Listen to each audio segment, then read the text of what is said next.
బొట్టు కుంకుమ పెట్టి చేతాలో కలిబట్టి పసుపు దంచ పల్లె తరలి వచ్చి పెండ్లి పనులు మొదలు పెట్టారయ్యా.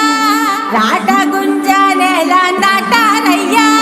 చక్కంగా ఈ తంతు జరిగిపోవాలని ముక్కోటి దేవుళ్లకు మొక్కారయ్యా. జయమంగళం నిత్య శుభమంగళం. చూడ చక్కని వరుడే అమ్మలాల, యాడ సిక్కని మరుడే కుమ్మలాల. ఆడి తప్పని నడకే అమ్మలాల, వేడి నెత్తుటి పుటకే కుమ్మలాల. నీల జాబిల్లి వధువే అమ్మలాల, సుగుణాలన్నీ కొలువే కుమ్మలాల.